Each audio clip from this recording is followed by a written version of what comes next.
Tax learning with আসিফে সবাইকে স্বাগত জানাচ্ছি।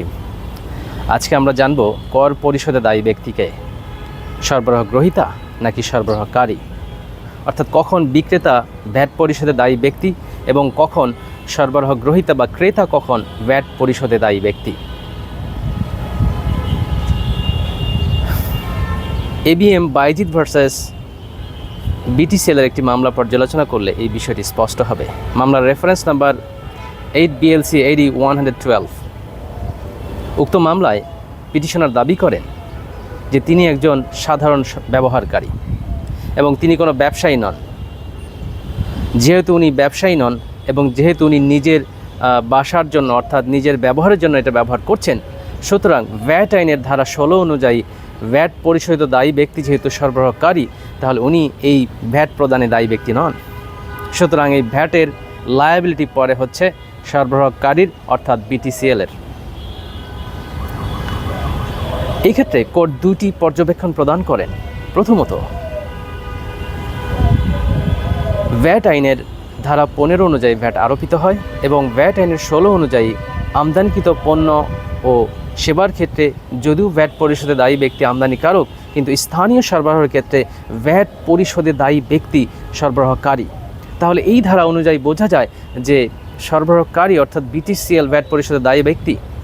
যদিও ধারা 16 অনুযায়ী এটি যথাযথ, কিন্তু ধারা 2-59 সম্পর্কে আরেকটি পর্যবেক্ষণ দেখা যায়। ওখানে বলা হয়েছে পণ কি। পণ মানে হচ্ছে যে টাকা, মোট টাকা প্রদান করেন একজন ক্রেতা বা সরবরাহ গ্রহীতা, সেটা হচ্ছে পণ। এবং এই পণের মধ্যে দুটি বিষয় অন্তর্ভুক্ত। প্রথম, পণের মধ্যে হয় কর অন্তর্ভুক্ত থাকতে হবে অথবা কর সংযোজিত হয়।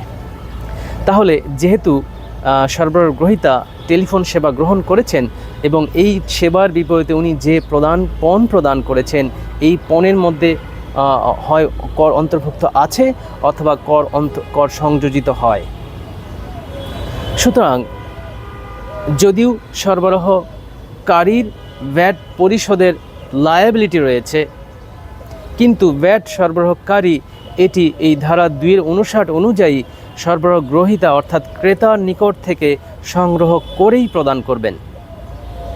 সুতরাং এই ক্ষেত্রে যদিও সরবরাহ গ্রহীতা একজন ব্যবসায়ী নয়, এমনকি নিবন্ধনকৃত বা নিবন্ধনযোগ্য ব্যক্তিও নন, তবুও এই পণের মধ্যে ভ্যাট প্রদানে দায়ী ব্যক্তি হচ্ছেন সরবরাহ গ্রহীতা বা ক্রেতা এবং ভ্যাট পরিশোধে দায়ী ব্যক্তি হচ্ছেন একজন সরবরাহকারী বা বিটিসিএল।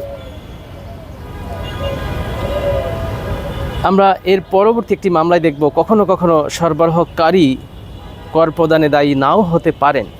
যেমন এই ইঞ্জিনিয়ারিং বনাম খুলনা ইউনিভার্সিটির একটি মামলা যদি আমরা দেখি, তাহলে সেখানে দেখব একটি এক্সপ্রেস টার্ম উল্লেখ করার না কারণে এটি সরবরাহ গ্রহীতার উপরে যে এই ভ্যাট প্রদানের দায় পড়েছে। সেই মামলার পর্যালোচনা দেখার আমন্ত্রণ জানিয়ে শেষ করছি। আল্লাহ হাফেজ। Thank you.